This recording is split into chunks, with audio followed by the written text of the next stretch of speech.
Nowadays we can see in the world so many problems, people experiencing difficulty. Some people said, what we should do, what we Buddhists should do, what we Buddhists should do to help to solve this problem.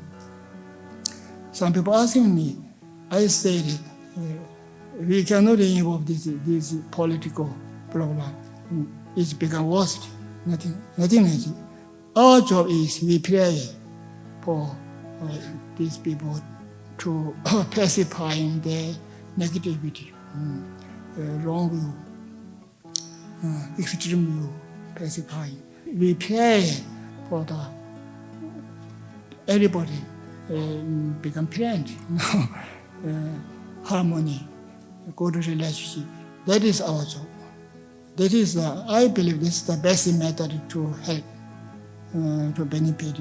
Other than if we try to physically, verbally, it makes worse. Also, we have no opportunity. Nothing to do.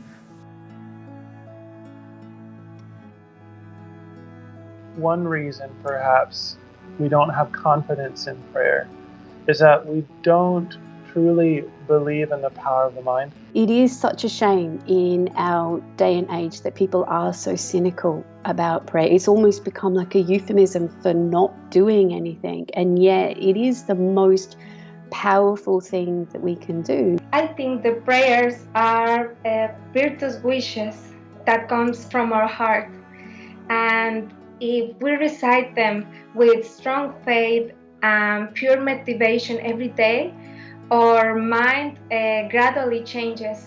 If we believed in the power of the mind, then we would use prayer as a way to focus the compassionate and faithful power of our mind to achieve good results.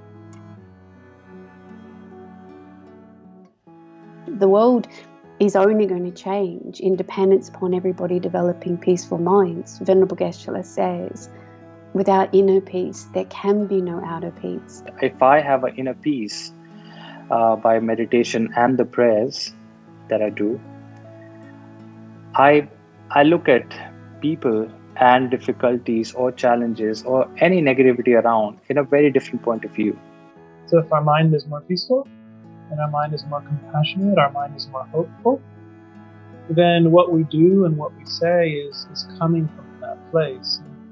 So we're able to handle all of this that's going on with a greater inner strength and composure and peace. Our attitude changes, and our activities and how we relate with others also changes. With a joyful mind and more peaceful mind, I think there would be lesser and lesser problems, starting from our own life to others' life. Through our practice of prayer, we start to become more pure. Like, that's just the natural result of prayer. And as we become more pure, then we become like a purifying influence in our world. We're able to really affect the people around us, and that radiates out. It kind of draws people into that experience. And from this pure place in our heart, we're turning to those enlightened beings and we're asking them to help us to become more like them. We're asking them to help us to be able to benefit living beings in the way they do. And we're asking them to help living beings, the beings that we are directly praying for. Enlightened beings have immense power, far more than our own. And so if we are requesting the enlightened beings to benefit, to bless our world leaders and so forth, then we're drawing upon like a power source that's greater than our own. Our leaders have particular power to be able to change the course of the future because their actions are very powerful. But we should also not underestimate the power of our ability to pray that their minds are blessed and changed so that they behave in compassionate and caring ways.